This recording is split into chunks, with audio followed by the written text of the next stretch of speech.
نحمده ونستعينه ونستغفره ونؤمن به ونتوكل عليه ونعوذ بالله من شرور أنفسنا ومن سيئات أعمالنا من يهده الله فلا مضل له ومن يضلله فلا هادي له ونشهد أن لا إله إلا الله وحده لا شريك له ونشهد أن سيدنا ونبينا مولانا محمدا عبده ورسوله أرسله الله بالحق بشيرا ونذيرا وداعيا إلى الله بإذنه وسراجا منيرا أما بعد فقد قال الله تعالى في كلامه القديم أعوذ بالله من الشيطان الرجيم بسم الله الرحمن الرحيم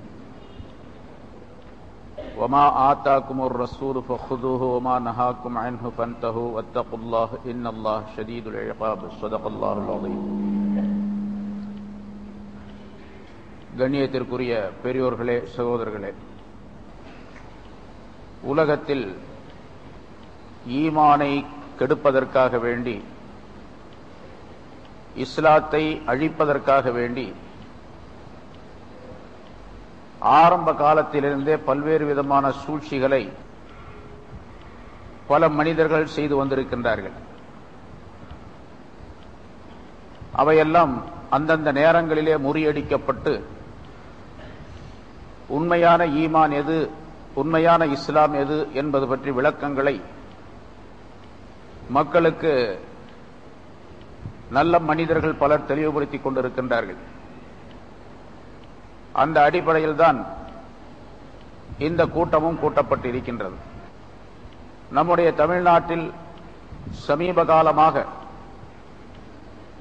ஏற்பட்ட பல்வேறு விதமான குழப்பங்களிலே இன்று ஒரு அதிகப்படியான குழப்பம் ஏற்பட்டு பல மனிதர்கள் அதை பற்றி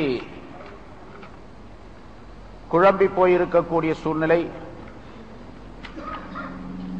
அதனுடைய விளக்கம் தெரியாமல் தடுமாறிக் கொண்டிருக்கக்கூடிய சூழ்நிலை அமைந்திருக்கின்றது. சமீப காலமாக குர்ஆனும் ஹதீஸும் போதும் மார்க்கத்தை விளங்குவதற்கு இவை இரண்டு அல்லாத வேறு எதுவும் தேவையில்லை என்பதாக சொல்லி சமுதாயத்திலே பல குழப்பங்களை செய்து கொண்டிருந்தார்கள். அவர்களிலிருந்து ஒரு பிரிவினர் இப்பொழுது குர்ஆன் மட்டும் போதும், ஹதீஸுகள் தேவையில்லை என்பதாக சொல்லிக் கொண்டிருக்கின்றார்கள். இன்னும் கொஞ்சம் காலம் கழித்தால் குர்ஆனும் தேவையில்லை என்று சொல்லக்கூடிய ஒரு கூட்டம் வரும். அவர்களும் தங்களை முஸ்லிம்கள் என்பதாக சொல்லிக் கொள்ளுவார்கள். இவர்களும் இப்பொழுது தங்களை முஸ்லிம்கள் என்பதாக பெயர் வைத்து சொல்லிக் கொண்டிருக்கின்றார்கள். யார் குர்ஆன் மட்டும் போதும் என்று சொல்லுகின்றார்களோ இவர்கள். ஆனால் உண்மையிலேயே யார் ஹதீஸை விட்டு விடுகின்றார்களோ, ரசூலுல்லாஹி ஸல்லல்லாஹு அலைஹி வஸல்லம் அவருடைய நடைமுறைகளை விட்டு விடுகின்றார்களோ அவர்கள் உண்மையிலேயே மூமின்கள் அல்லர் என்பதை நாம் முதலாவதாக விளங்கிக் கொள்ள வேண்டும். இது பல தடவை கூட்டங்களிலே சொல்லப்பட்டிருக்கின்றது, அழுத்தமாக வலியுறுத்தி சொல்லப்பட்டிருக்கின்றது. குர்ஆன் மட்டும் போதும், ஹதீஸுகள் தேவையில்லை என்று சொன்னால் அவர்கள் காஃபிர்கள் என்பதிலே எந்த விதமான சந்தேகமும் இல்லை. ஈமான் இழந்தவர்கள் அவர்கள். அதன் காரணமாக அவர்கள் அப்படியே இருந்து இறந்து விடுவார்களே. ஆனால் தௌபா செய்யாமல், திருந்தாமல், தங்களுடைய வாழ்க்கையை மாற்றி அமைத்துக் கொள்ளாமல் இருந்து அப்படியே இறந்து விட்டால் அவர்கள் நேராக நரகத்திற்கு செல்லக்கூடியவர்கள் என்பதையும் நாம் நினைவில் வைக்க வேண்டும். இப்பொழுது அவர்களுக்கு சட்டம் என்ன? காபிர்கள் என்று அவர்கள் தீர்ப்பளிக்கப்படுகின்ற காரணத்தினால் அவர்கள் இறந்துவிட்டால் நம்முடைய கபரிஸ்தானில் அடக்கக்கூடாது. அவங்களை சாதாரண மற்றவங்க சொல்றாங்க அஹ்லுல் குர்ஆன் என்பதாக. அஹ்லுல் குர்ஆன் அவங்க அல்ல, குர்ஆன் உடையவர்கள் என்பதாக. குர்ஆன் உடையவர்கள் நாம் தான், நம்ம தான் அஹ்லுல் குர்ஆன், குர்ஆன் உடையவர்கள். நம்மை பார்த்துத்தான் ரசூலுல்லாஹி ஸல்லல்லாஹு அலைஹி வஸல்லம் அவர்கள் யா அஹ்லல் குர்ஆன் லா தத்தவஸ்ஸதுல் குர்ஆன் என்ற ஹதீஸின் மூலமாக குர்ஆன் உடையவர்களே என்பதாக நம்மை அழைக்கின்றார்கள். அவங்க குர்ஆன் உடையவர், அஹ்லுல் குர்ஆன் என்பதாக சொல்ல முடியாதவர்களை, சொல்லக்கூடாது. அப்படி சொன்னா ஜஹ்லுல் குர்ஆன் என்று சொல்லலாம். அவங்க குர்ஆனை விளங்காதவங்க அப்படின்னு சொல்லலாம். அஹ்லுல் குர்ஆன் அல்ல, ஜஹ்லுல் குர்ஆன் என்பதாக சொல்ல வேண்டும் அவர்களை. குர்ஆனையே விளங்காதவங்க. குர்ஆனை விளங்கினா ரசூலுல்லாஹ்வை கட்டாயமாக ஒத்துக்கொண்டுதான் ஆக வேண்டும். மாற்று மதத்தார்கள் எத்தனை ஆயிரக்கணக்கான பேர் ரசூலுல்லாஹி ஸல்லல்லாஹு அலைஹி வஸல்லம் அவர்களை இந்த சமுதாயத்தினுடைய அத்தாரிட்டியாக ஏற்றுக்கொள்ளக்கூடியவர்கள். இந்த சமுதாயம் அவர்கள்தான், இந்த சமுதாயம் அவர்கள்தான், இந்த ஷரியத் அவர்கள்தான், இந்த மார்க்கம் இஸ்லாம் என்று ஏற்றுக்கொள்ளக்கூடிய மாற்று மதத்தார்கள் ஏராளமாக இருக்கின்றார்கள். எல்லாருக்கும் தெரியும், ஒரு கிறிஸ்தவர் ஆய்வு செய்து உலகத்திலேயே முதல் மனிதர் என்று ரசூலுல்லாஹி ஸல்லல்லாஹு அலைஹி வஸல்லம் அவர்களை முதன்மைப்படுத்தி சொல்லியது. உலகத்திலே 100 நபர்களை தேர்ந்தெடுத்து முதலாவது நபர் எல்லா வகையான அறிவிலும் ஆற்றலிலும் சக்தியிலும் மற்ற வகை எல்லாவற்றிலும் அவர் முதலாம் அவர் என்று தேர்ந்தெடுத்தது ஒரு முஸ்லிம் அல்ல, ஒரு கிறிஸ்தவர். இப்படி ரசூலுல்லாஹி ஸல்லல்லாஹு அலைஹி வஸல்லம் அவர்களை ஏற்றுக்கொண்டவர்கள் மாற்று மதத்தார்களும் கூட இருக்கின்றார்கள். இஸ்லாமிய பெயரை வைத்துக் கொண்டு நான் ஒரு முஸ்லிம் என்பதாக சொல்லிக்கொண்டு ஈமான் இருக்கின்றது என்பதாக நினைத்துக் கொண்டு ரசூலுல்லாஹி ஸல்லல்லாஹு அலைஹி வஸல்லம் அவர்கள் தேவையில்லை என்று சொன்னால் அவனை விட அறிவு கட்டவன் யாரும் இருக்க முடியாது. ஆகவே அவனை ஜஹலுல் குர்ஆன் என்று சொல்ல வேண்டும். அப்படிப்பட்ட மனிதர்கள் காபிர்கள் கபரிஸ்தான்ல அடக்கக்கூடாது.